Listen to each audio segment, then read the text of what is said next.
Ladies and gentlemen, today we are going to be predicting WrestleMania 42. We're going to go through every single match. I'm going to tell you who I think is going to win, why they're going to win, where storylines can go after WrestleMania, and I'm just going to give you overall my thoughts, what the finishes are going to look like, maybe if we get some heel turns, etc. I'm going to give you the whole shtick. Now, I've been a wrestling fan for over 10 years, around 14 years. I started watching in early 2010s when John Cena was, the top babyface of the company.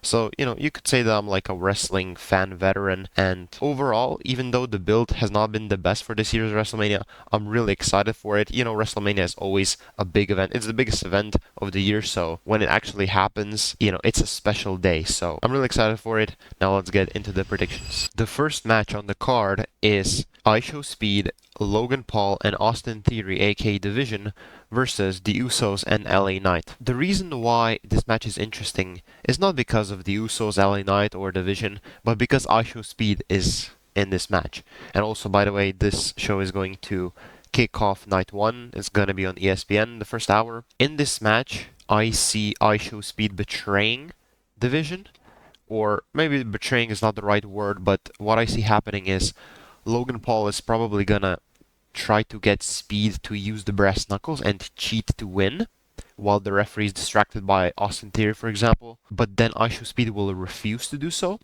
which will lead to Austin Theory getting pinned, or just the heels, Division and IShowSpeed in this instance, losing this match. Because this is the first match of the night, I do see it as like make the crowd happy, start off WrestleMania 42 on a positive note, which is just let babyfaces win, so that's why LA Knight and the Usos should win.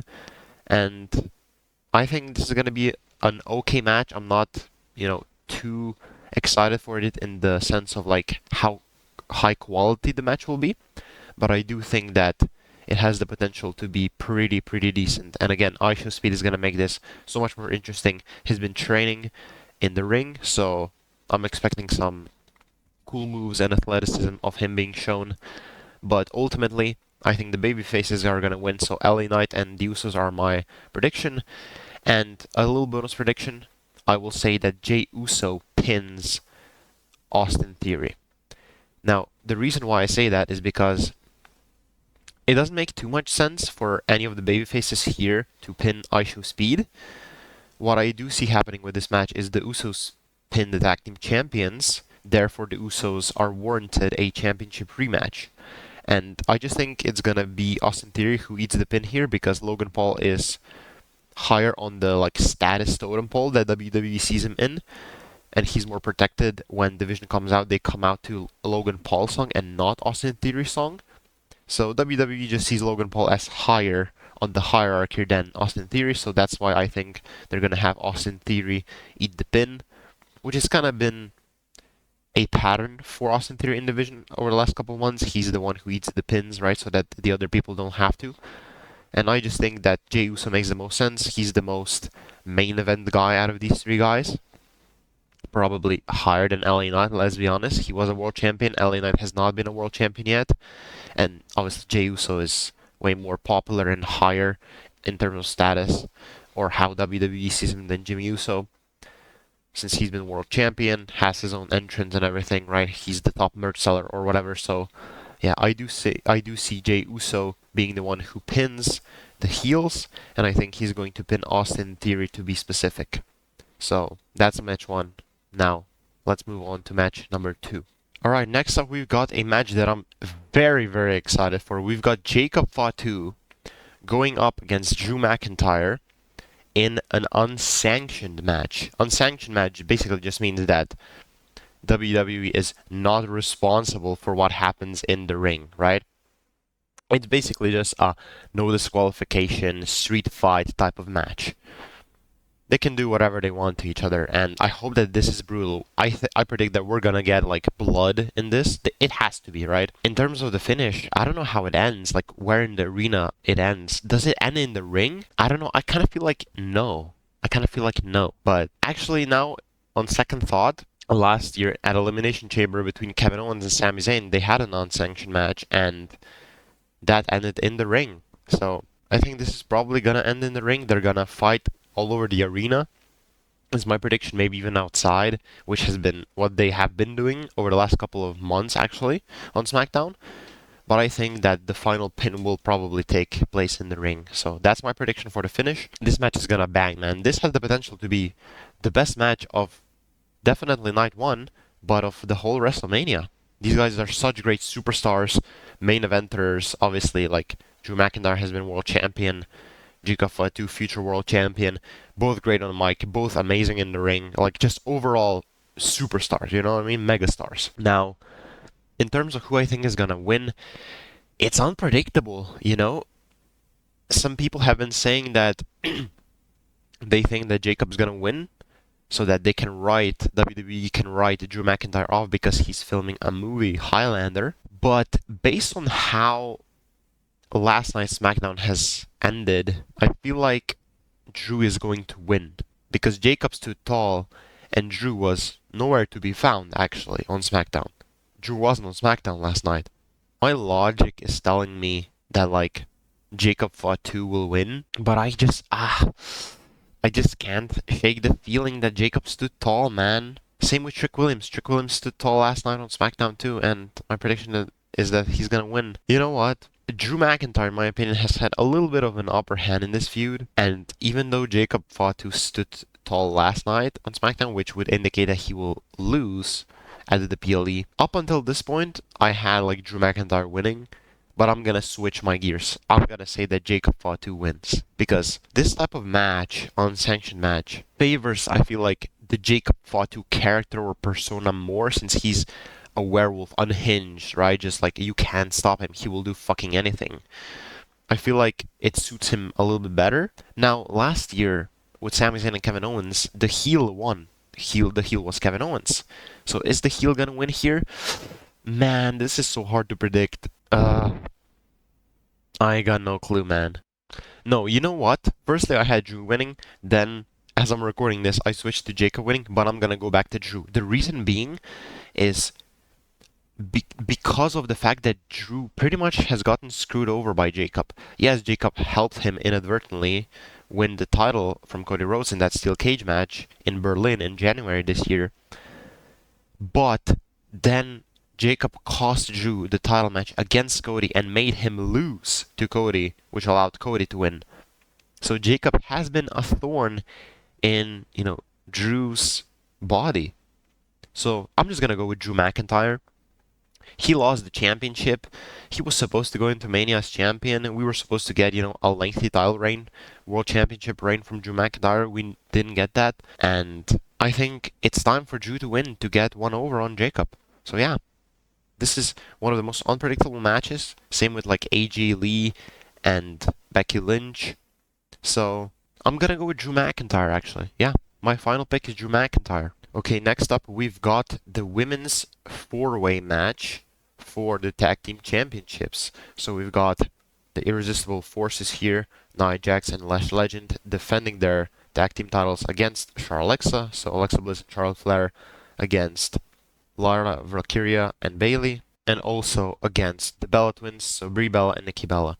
A little bit off topic, but Nikki Bella and Alexa and Charlotte are looking like snacks in this. Anyway, the people who I think have the lowest chances of winning this match are the champions, Nia Jax and Lash Legend. There's like 0% chance that they win.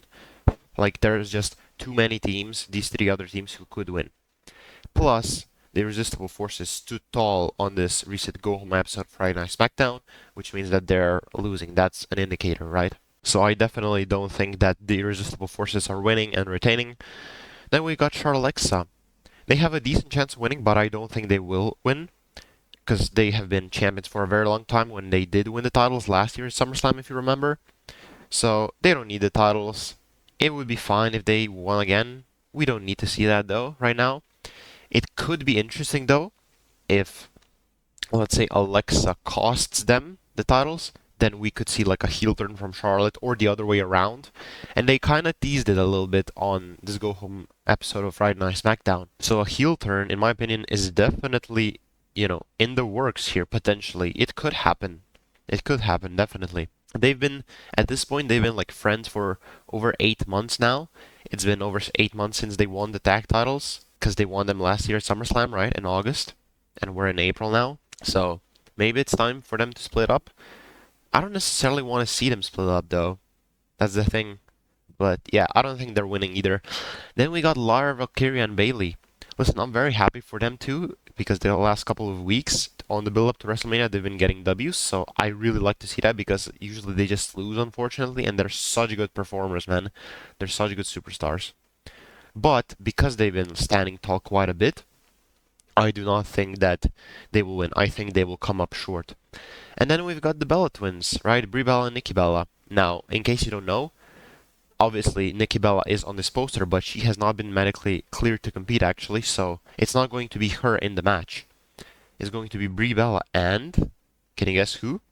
A returning Paige. I saw a report and I was like, holy shit, that's kind of crazy. Paige is back in WWE in the same timeline as AJ freaking Lee, dude.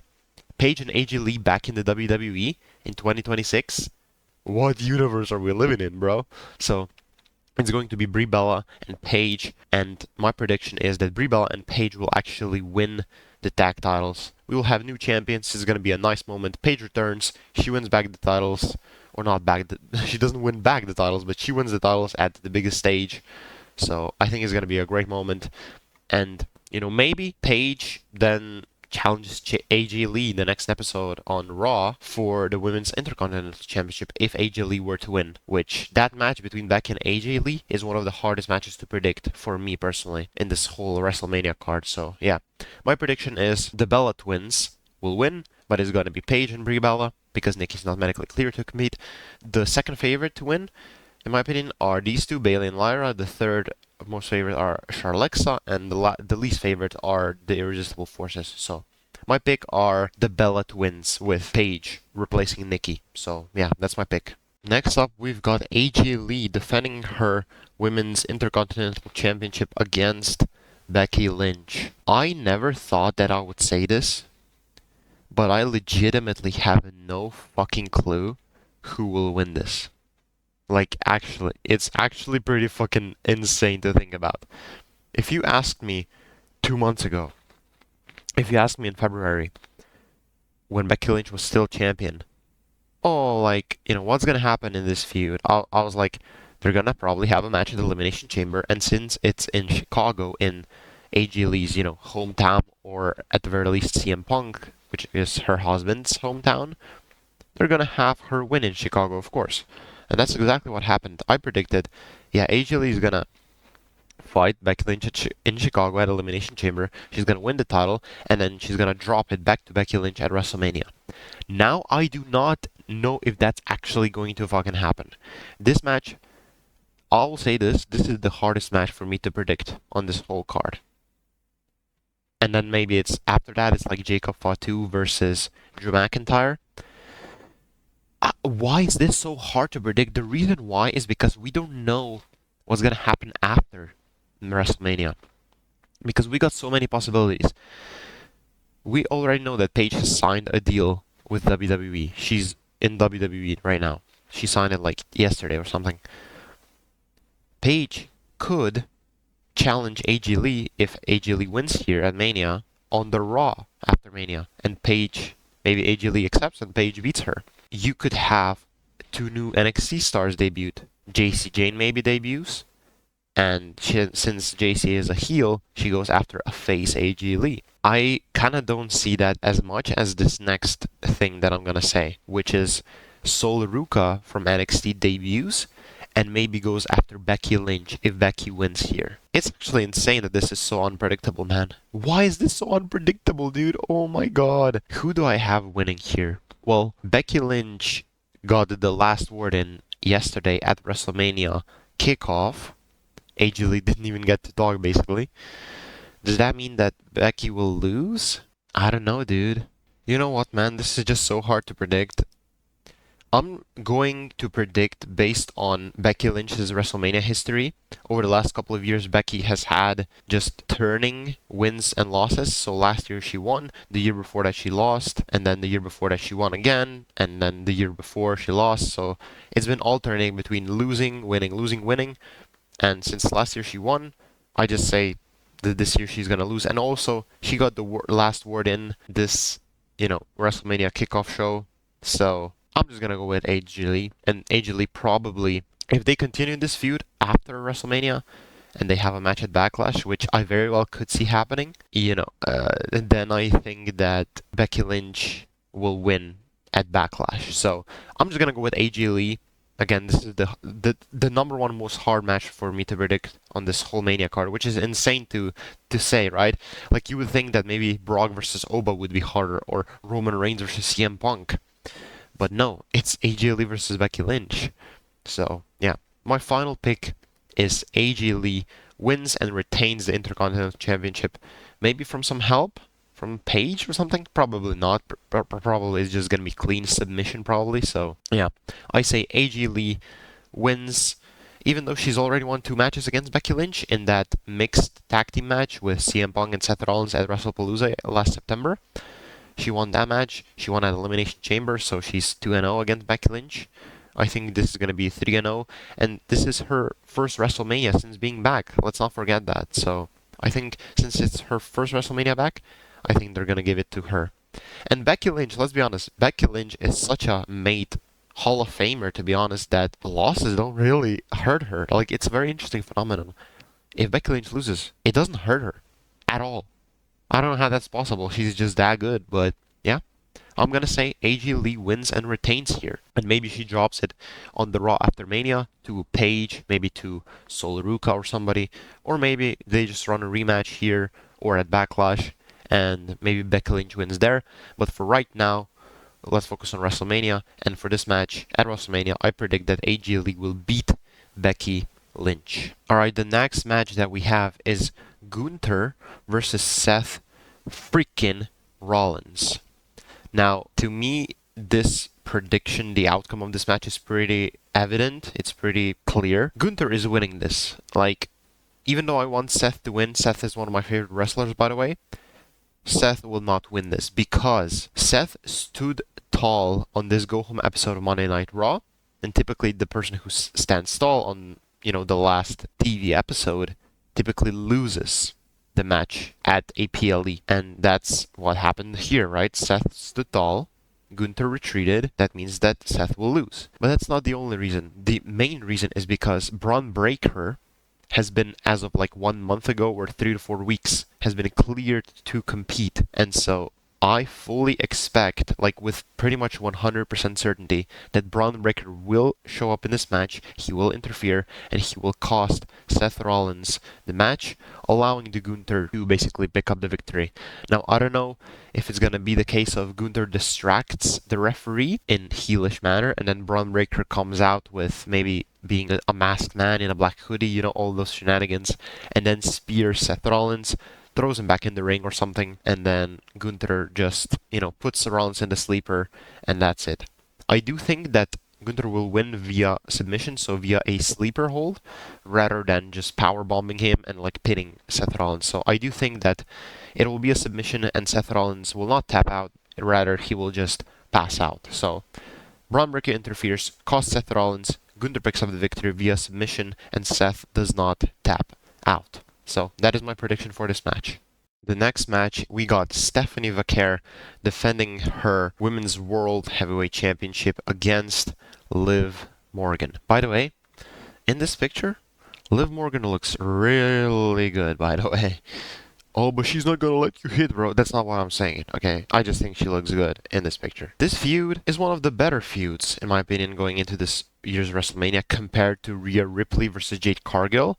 This feud just like trumps Jade and Rhea. Like, it's not even close, in my opinion. Who is going to win? This is kind of unpredictable as well. After Liv Morgan won the Royal Rumble, I was like, okay, she's just gonna pick Stephanie Vaquer and she's gonna win at Mania. Now, it's more like 50-50. It's really like a coin flip. It's kind of like Obafemi and Brock Lesnar, coin flip. You could literally just toss a coin and, oh, it lands on Liv Morgan? Of course, great pick. Oh, it lands on Stephanie Vaquer? Okay, cool, we can do that. I will pick Liv Morgan still, but, there is something to be said about Stephanie Vaquer retaining because the Judgment Day gets involved, and maybe they turn on Liv Morgan. Raquel Rodriguez, Roxanne Perez have had some issues with Liv Morgan lately, more so Raquel. But 2 weeks ago on the Raw, if you remember, Roxanne and Liv Morgan had a backstage segment, and Stephanie attacked them both, and then Liv tripped into Roxanne. So maybe that pisses off Roxanne in storyline, and we can build off of that. Oh, that's the reason why I turn on her. And also, a reason can be, Liv has just been asking me, oh, am I with Finn? Am I with the Judgment Day? And that pissed me off, because in reality, I was with Finn, but I didn't want to tell Liv Morgan this whole time. And 2 weeks ago, before Mania, when she asked me, am I on Finn's side or Judgment Day side, I didn't want to answer.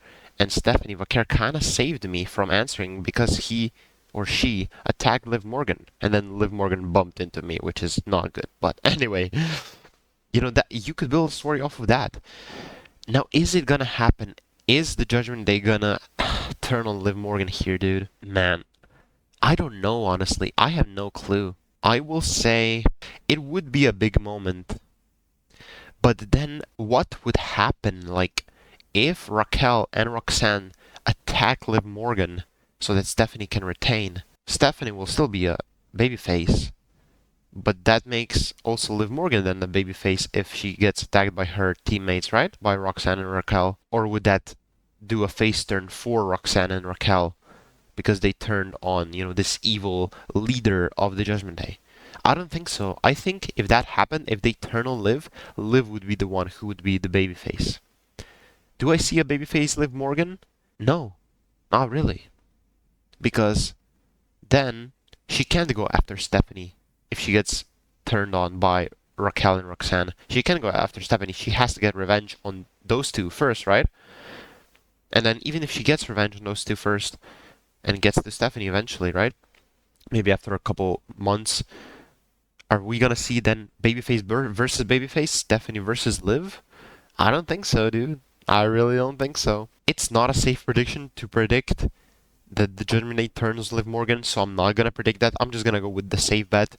Liv Morgan just wins with the help of Judgment Day, actually. She's not gonna beat Bro.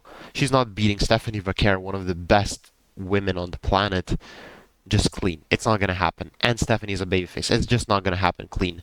So I think the Judgment Day interferes here, Roxanne and Raquel, and they do not turn on Liv Morgan, but they rather turn, or not turn, but like attack Stephanie Vaquer while Liv has the ref distracted or something, and then, or maybe the ref gets taken out, and then Liv Morgan can pick up the victory and become your new women's world champion. And maybe the next night on Raw, that's when the Judgment Day turns on Liv Morgan. Maybe we see that the next night on Raw, right?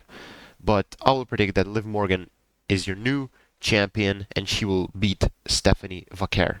And now for the main event of night one, we've got Cody Rhodes defending his WWE Undisputed Championship against Randy Orton. Just seeing this picture feels wrong. Pat McAfee should not be here. It should just be this guy versus this guy, Cody and Randy. But anyway, we are where we are. What happened. Let me just say this before we get into the prediction. I am not even against Pat McAfee. I am not even against him. I think he's actually doing an amazing job as a asshole heel manager. I think he's doing a phenomenal job. The problem that I have with this is the fact that he got included and added into this feud, which this feud should have been the simplest, easiest feud to tell. He got added literally 2 weeks before WrestleMania. 2 weeks before Mania, he's appeared 3 times so far. Thankfully, he didn't get that much exposure this go-home episode of Friday Night SmackDown, which, in my eyes, they salvaged this feud a little bit when Randy came out alone. I love that. When he came out alone, basically saying he doesn't need Pat McAfee, he wants him, which is bullshit. But that's just a heel Randy, lying. That's what heels do. But I really like that. The only thing that I didn't like is Cody didn't really address Randy that much in his, main event promo. He kind of just glazed CM Punk and they kind of read each other, but that was fine to me. But it was just a little bit weird, man. Like, it's the same with CM Punk and Roman Reigns on Raw. These go home episodes, you would expect like they would end in fights and brawls, but no. Same way with Jacob Fatu and Drew McIntyre. They didn't do a brawl this week. Maybe they feel like, since they did a good enough job with brawls over the last month or so, that they don't need to anymore. Which, I mean, fair enough, but I think, like, recency bias is a thing. So maybe it's actually better to do brawls, like, the last episode before WrestleMania. Which is what they typically do, bro. They typically do that, but for WrestleMania, for some reason, they haven't done that. Rhea Ripley, Jay Cargill, they haven't done this, you know? So, I don't know, man. I don't know. It's been a little bit weird. It's fine. I actually like Pat McAfee kind of being here because he just does such great heel work as a dickhead manager, heel manager. But if anything, he should have been added sooner. And also, the fact that Randy and Cody have not had a one-on-one promo in the ring ever since Randy turned heel on him on March 13th is fucking diabolical. Like, after Randy's heel turn, I was like, holy shit, this is gonna be legendary. I was like, they're gonna, you know, have a promo next week or maybe the week after that because they had to sell Cody being out. But when Cody returns 2 weeks from Randy's heel turn, they're going to talk it out, whatever. We didn't get that. I was kind of disappointed in that, very disappointed actually. And they're kind of doing the same thing with Randy here as they did with Cena last year. Cody and Cena didn't have that many promos facing each other. Cody came out, cut a promo on Cena, left the ring. Cena came out the next week, cut a promo on Cody, left the ring. They had like, what, 2 promos before WrestleMania last year, John Cena and Cody Rhodes? Which is just not enough when you have literally 7 weeks before WrestleMania, between Elimination Chamber and WrestleMania. You have 7 weeks, which is a lot of time, and you only have 2 promos facing each other. Kinda not a good look, or not a good thing. And here they just kinda are repeating the same thing as last year. Like, they've literally done pretty much copy-paste. They have somebody from the outside here with Pat McAfee. Last year they did with Travis Scott, where we all wanted The Rock. Ah, man. I don't know, man. I'm disappointed overall in this, but I'm still in this feud and how it went down over the last couple of weeks. But I'm still excited for the match. And my prediction is that Randy will win. Pat McAfee's more likely than not. Well, not more likely than not. He's definitely going to help Randy. And, yeah, since the match for Backlash is already advertised between Jelly Roll and Cody Rhodes going up against Randy Orton and Pat McAfee, Pat McAfee is not leaving the business. He said if Randy loses, he's leaving the business because he's probably going to have a match of Backlash. That means that Randy won't lose and Cody will lose. So Cody will lose 2 back-to-back years, which is kind of crazy, but I do think it will happen. And ladies and gentlemen, we will have a new undisputed WWE Championship, the 15-time world champion, Randy freaking Orton, which is great news. I'm so happy for Randy that is going to happen. To me, this is one of the most predictable matches, actually. It would be diabolical if Cody retained, and I'm a massive Cody Rhodes fan. Like, I love Cody. Not just as a superstar, as a human being. Like, I've watched his podcasts. This guy is just a great dude overall. That's why I love the guy so much. But even as like a massive Cody Rhodes fan, I still want Randy to win. I do not want Cody to retain unless he turns heel, which he won't do. Right? Like, we all know that Cody's not turning heel. We're not gonna get a double turn here. If we do end up getting a double turn, it's at Mania, it's between Sammy and Trick, and not here. So, yeah, man, overall, I'm disappointed in this feud and how it went down. They've salvaged it a little bit on this last episode of SmackDown. I'm still excited nonetheless about this match, and I'm excited about the winner, which I predict is going to be Randy Orton winning the 15th World Championship, and that is my prediction. Randy Orton will beat Cody Rhodes. Will we get a punt kick? I don't think so. I don't think so. Maybe if Randy was alone here without that McAfee, okay, maybe, then it would have happened, but I don't think we get it.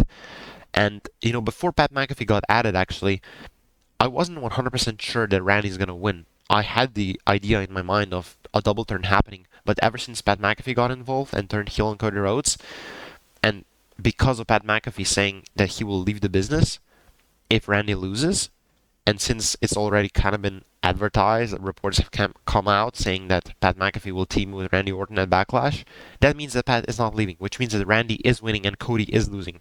So, that's the biggest basis that I'm going off of based on my prediction. And yeah, Randy Orton will win this match at WrestleMania, and that is my prediction. The next match is a six-way match for the Intercontinental Championship, and it's a ladder match. And it's also going to be on ESPN the first hour of Night 2 after Brock Lesnar and Obafemi, which that match is going to open Night 2.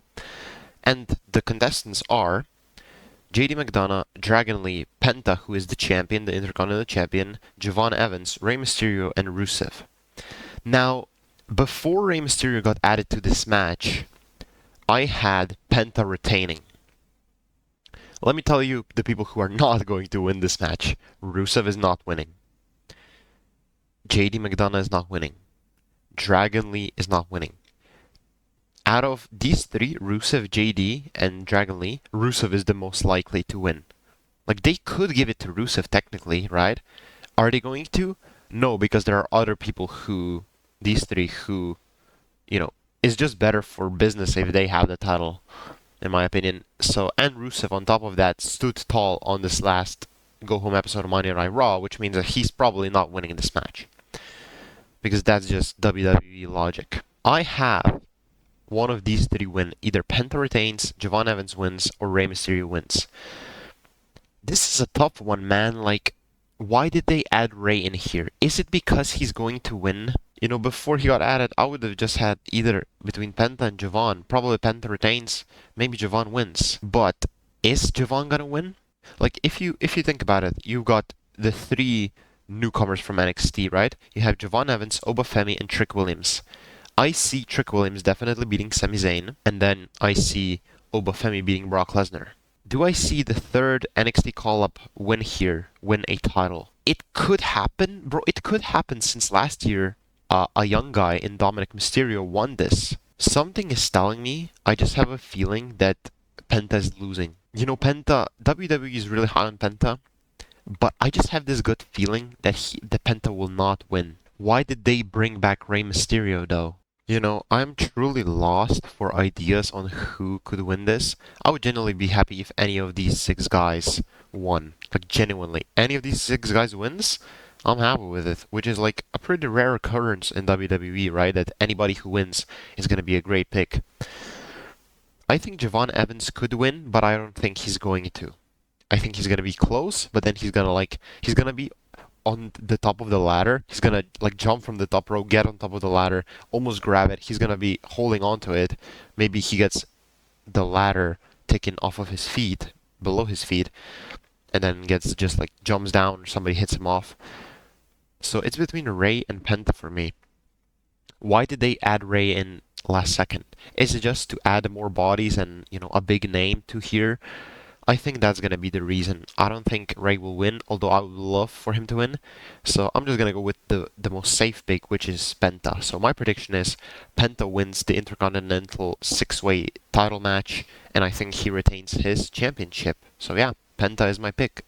The next match that we have is probably one of my favorite, if not the favorite match in this whole WrestleMania, which is Brock Lesnar versus Obafemi. Man, I am so fucking excited for this match. I am more excited for this match than Roman Reigns and CM Punk and Cody Rhodes, Randy Orton, or any other match. This is gonna be fucking sick. I just hope to God, I pray to God, that this is not a squash match. In any way. I don't want Brock Lesnar squashing Obafemi at all. And even the other way around, which would boost Obafemi significantly, I don't want Obafemi squashing Brock Lesnar. I want this match to go on for, let's say, 7, 8, maybe 10 minutes, but for a Brock Lesnar match, 10 minutes is quite a stretch, because if you don't know, for the past couple of WrestleManias, Brock Lesnar's average match duration has been 4 or 5 minutes, which is pretty funny. He just has such short matches, right? So I hope that this is 7, 8 minutes. I don't want to squash. And my heart wants Obafemi to win, obviously, such as almost every fucking other fan, right? But I can see a world where Brock Lesnar just wins because it's Brock Lesnar. He has been losing pretty much this whole feud on the road to WrestleMania. Obafemi has been basically standing tall every week, besides 2 weeks ago where they brawled and they kind of got 50-50 hands on each other. And then last week, obviously, it was 50-50 as well because they weren't even in the ring together. They were just signing contract individually, right? So, Obafemi mostly got the upper hand. Brock Lesnar hasn't. So that could mean that Brock Lesnar just simply wins. It's Brock Lesnar wins LOL. But I will have faith in WWE here. And I just hope that Brock Lesnar is in a good mood and he's like, this is my last year. I'm retiring at SummerSlam. This is presumptively what is going to happen. Brock Lesnar is probably retiring this year at SummerSlam. And then, you know what? Let me put this beast Obafemi over. He deserves it. He's the guy who's going to be here for the next 10 years, 20 years maybe even.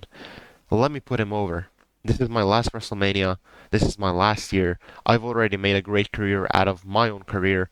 Let me help this guy make his own career. Let me help him shoot his shot and win big at the grandest stage of them all, right? Let me help him become the next big guy, the next beast that everybody loves. So, Brock Lesnar could win because of how the feud has gone, but I will be optimistic and I say my prediction is that Obafemi will beat Brock Lesnar. But again, I do not want a squash match here. I just want a hard-hitting battle. Maybe Obafemi starts and he starts out just beating Brock Lesnar up, and then the crowd is like, oh my god. Even the commentators are like, oh my god, what is happening?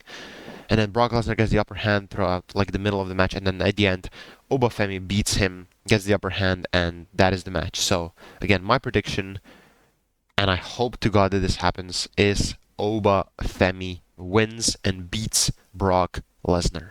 Alright, up next, we've got a match between Sami Zayn defending his United States Championship against Trick Williams.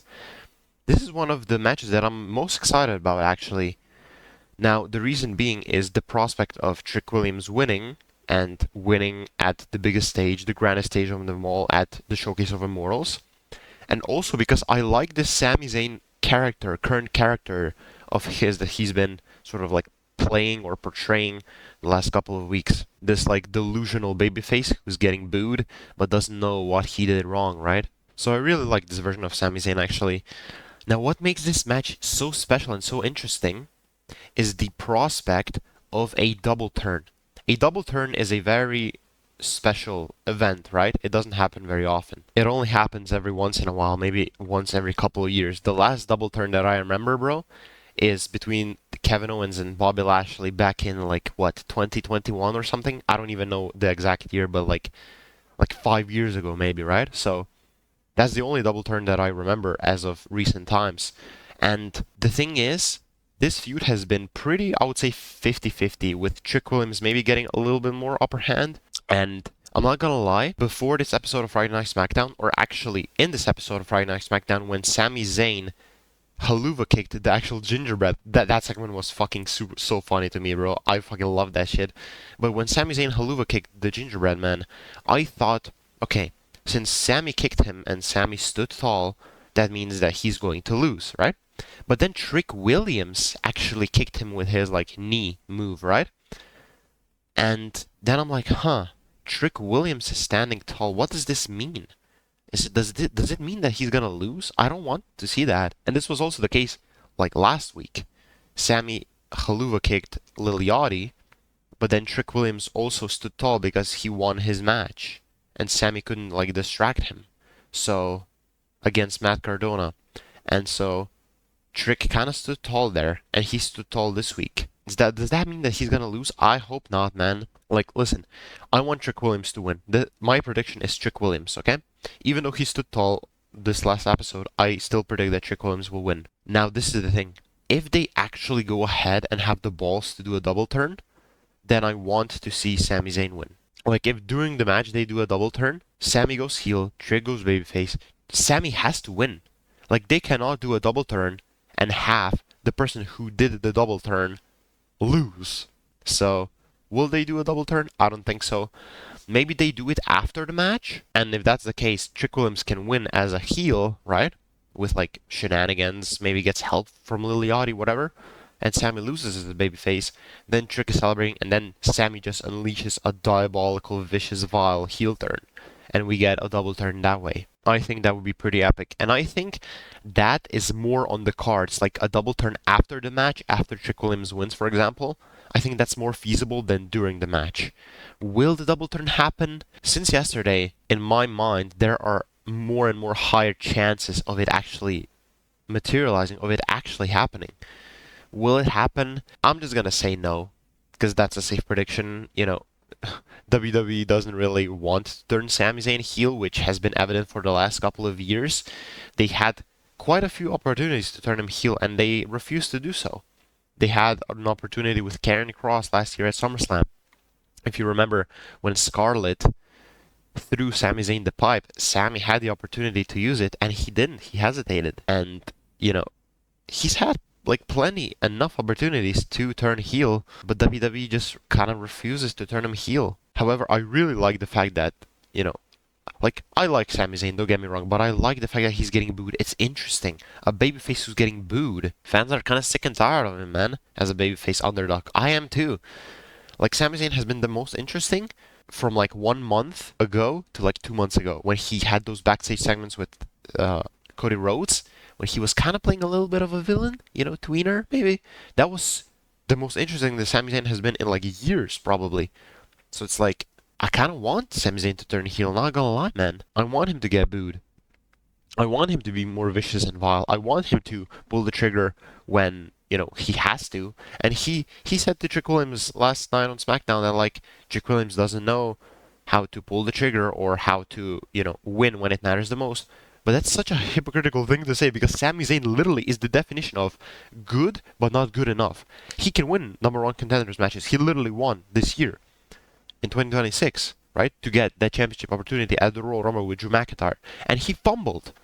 He was able to beat three other guys in a fatal four-way at Saturday Night's main event this year, but then when it mattered the most at Royal Rumble, he shit the bed. So that's very hypocritical of Sami Zayn, and I like that. That plays into his heel persona, his heel character more. So, this kind of tells me that maybe WWE will actually do a double turn, You know what? I'm just gonna kind of shoot for the moon here. I'm not gonna play it safe. I know I said that the safe pick is for Sami Zayn to just lose as a babyface and that's it. But I'm gonna like be a little bit more bold here. I say that not during the match necessarily. I say that the double turn will happen, but not necessarily during the match. I think that Trick Williams wins with shenanigans, and then Sami gets so pissed off that he beats Trick Williams down so badly that Sami Zayn turns heel, which makes Trick a babyface. Trick still walks out with the championship. He's the new champion, but Sami Zayn stands tall at the end of the night as a new heel. So, yeah, I'm predicting a double turn, actually. So, I think Trick Williams wins, and then Sami beats him down, and we get a double turn. That's my prediction. Okay, next up on the list, we got Demon Finn Balor versus Dominic Mysterio. I didn't actually know up until like today that WWE actually put the Demon Finn Balor on like the poster to advertise this match. I thought it was just gonna be Finn Balor, normal Finn Balor that we're used to. So they have already basically told us, yeah, this is gonna be a Demon Finn Balor. Even if they were to not put Demon Finn Balor on here and it was just normal Finn Balor, I knew that Demon Finn Balor was gonna show up, right? Because they've been advertising it and hinting at it for the past 2 weeks. Like Finn Balor on the Raw 2 weeks ago has had that at the end of that segment promo that he did. Like there was a hint of Demon Finn Balor, and then this go home episode of Monday Night Raw, it was just literally Demon Finn Balor was revealed at the end. So it's like, I feel like it's kind of unfortunate that they just straight up revealed it. Like, why? You didn't have to. Most people that like know wrestling and have been fans for a long time were expecting, including me, that Demon Finn Balor was going to show up, but you didn't need to reveal this. However, this match literally might be the most easy match to predict on this card. It's just Demon Finn Balor has to win. There is no other world where Dominic Mysterio should beat a demon fucking Finn Balor, dude. No world. The thing is, Finn Balor should not even need his demon gimmick to beat somebody like a Dominic Mysterio, right? He shouldn't need the demon. So why is he bringing it out? Because it's WrestleMania, of course, I want to see the demon, right? But he shouldn't need it to beat Dominic Mysterio. Which means that since he's coming out as the demon, there is no other fucking possibility of him losing. It should be just Demon Balor wins, and that's it. Like that's the only outcome that should be happening out of this match. Now, will anybody else get involved in this match? Probably JD McDonough, but Demon Finn Balor is just gonna beat him up, and this is gonna be a pretty good match, I suppose. I'm excited for this, you know. But yeah, it's just as simple as Demon Finn Balor wins, Dom loses, and that's it. Is that gonna be the end of this feud? Maybe. I mean, I wouldn't mind seeing more, but I understand if this is the end, because if you remember, Finn Balor and Dominic Mysterio over the last couple of years have been like bickering and looking at each other in like a mean way and everything, right? In a disparaging way for the last couple of years. Not even like the last couple of months, the last couple of years. So if this is the end of this feud, if this concludes the feud, I'm fine with it. Honestly, I'm fine with it. So yeah, simple prediction: Demon Finn Balor should win. There should be no other outcome, and that is my prediction. Demon Finn Balor will beat Dominic Mysterio. Okay, the next match that we have is Jade Cargill versus Rhea Ripley for the WWE Women's Championship. I'm not gonna lie, dude. I just want this feud to be over. Like, I do not want to see this anymore. This has been, just like with Cody Rhodes and Randy Orton, pretty underwhelming. Like, you are supposed to have these two powerhouses just like killing each other, essentially, right? And that hasn't been happening. Like, literally most weeks, they're just talking on the promos, calling each other, you bitch. Like, that's literally it. I'm not even joking. And then, if they're not doing that, Jade Cargill is just beating down Rhea Ripley. And then 1 week or maybe 2 weeks out of the whole build, Rhea Ripley gets the upper hand, which is exactly what happened on this Go Home episode of Friday Night SmackDown. Rhea Ripley basically got the last word in. She stood tall, so that means she's probably gonna lose on Sunday. Yeah, this is just not being good, man. I had so much more anticipation and expectations, higher expectations for this, but this, in my opinion, just kind of shit the bed. So I just want this feud to be done with, get it over with. I hope the match is good because Rhea Ripley is a great performer, obviously, great wrestler. Jade Cargill is pretty decent as well. So I hope that at least the match is good. Is Jade Cargill just gonna cleanly defeat Rhea Ripley? Probably not. Definitely not. She's gonna get help from B-Fab, Michin, maybe somebody else, a new member? I don't know, but yeah, she's not beating Rhea Ripley clean. No way. Maybe Io Sky gets involved? Probably. Maybe Io Sky even turns on Rhea Ripley. Who knows? Probably not though, because Io is just such a beloved babyface, right? You just look at her and her appearance does everything. So yeah. The build has been pretty disappointing. Let's just get this over with so that Jade Cargill can face a returning Bianca Belair at SummerSlam, for example. That's the match that I want to see. We need to get that story paid off. And then Bianca Belair and Rhea Ripley can fight it out next year at WrestleMania. I think we first need to get the payoff between Jade Cargill and Bianca Belair, and then we can, get into the feud between Rhea and Bianca. So, yeah. Just get this feud over with. I hope it's a good match, and yeah, I predict that Jade Cargill will retain this championship. And now for the main event of the whole show of night 2, which is going to be CM Punk defending the World Heavyweight Championship against none other than Roman freaking Reigns. By the way, Roman is one of my favorite wrestlers, just like Seth Rollins. So in this match, I'm definitely going to be rooting for Roman. Now, this feud has been alright. It has been good, but not amazing. The first couple of promos, in fact, the first promo has been the best. It's been like the most diabolical. And then when CM Punk mentioned, obviously, Roman Reigns' passed away father, that was just unreal. That was super good. But then I feel like every single week after that, the feud has gone from like here, from like 0 to up here, and then just slowly downhill. And this go home episode of Monday Night Raw, it was a little bit weird, their final segment. I would have expected them to brawl since they hate each other so much, but they did something different. They declared hatred for each other, but in this weird way where they say, "Oh, I hate you," but in a very calm manner. So it was interesting. Like it piqued my interest, but I would have maybe liked a little brawl. But this certainly was very interesting to me because. Again, I was expecting them to fight, but they didn't. They just talked to each other, and they showed us that as a human being, you will always want what you don't have. Like they literally said, that they envy each other. I hate you because I don't have the thing that you have. Roman said that he envies the fact that CM Punk got over pretty much immediately, organically with the audience, and the audience has been chanting his name for 10 fucking years, even when CM Punk wasn't even in the fucking company. That's what Roman envies about Punk. And then Punk said that he envies that Roman was born into a family, a royal family. There is more than one royal family. He was born into a royal family and he basically got handed everything, right? So he had an easy life. But that's not actually true because Roman had to bust his ass. And also, if you remember, in 2015, 2016, Roman was getting booed out of the fucking building. When he won the Royal Rumble in 2015, even The Rock couldn't stop the audience in Philadelphia from booing Roman Reigns. In 2017, or what was it, 2018, somewhere along those lines, when he beat The Undertaker, the crowd literally was... The crowd treated Roman Reigns like he was the biggest heel.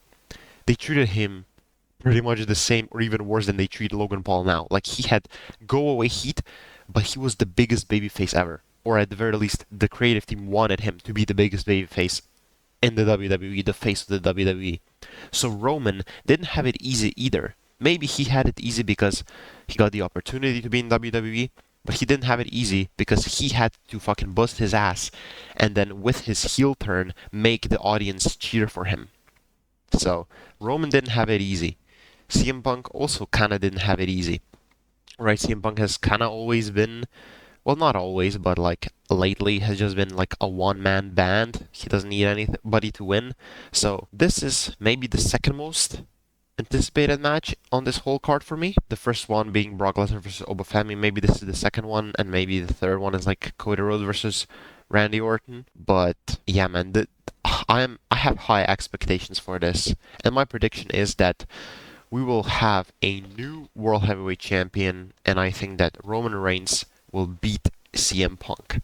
Now, how do we see The Rock here? I don't know.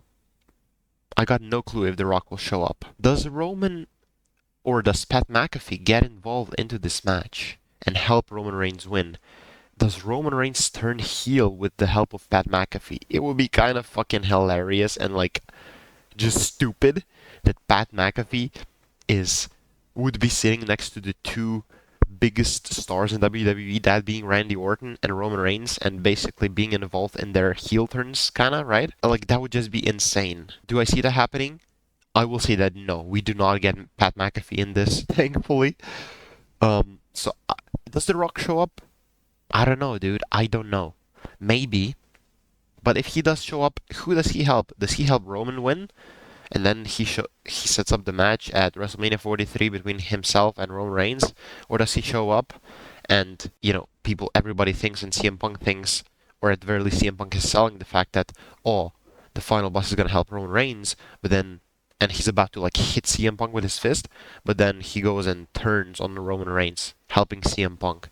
But that would mean that CM Punk would turn heel, which I low-key don't see right now. Maybe we could see a heel CM Punk in 2026, 2027, definitely by 2027, but right now, I low-key don't see a heel Punk that would align himself with The Rock. So, does The Rock show up? I don't know. Does somebody else show up? The Usos? I think the Usos have a very high likelihood that they show up. I'll say that. Or will this be just like a one-on-one match, just seeing who is better? I don't know, dude. I honestly don't know. Do the Usos show up?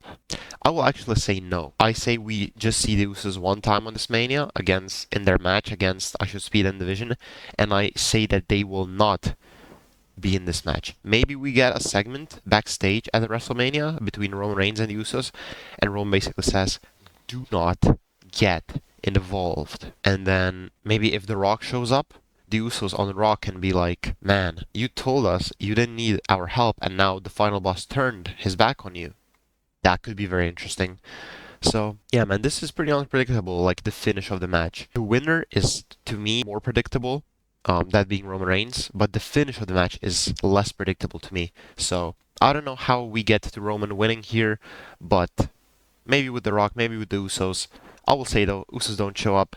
Does The Rock show up? I'll say no. I just think that Roman Reigns will beat CM Punk, and maybe they will even shake hands at the end. So, I'll actually predict that they shake hands at the end if The Rock doesn't show up. If The Rock does show up, they're not shaking hands, bro. They're not shaking hands.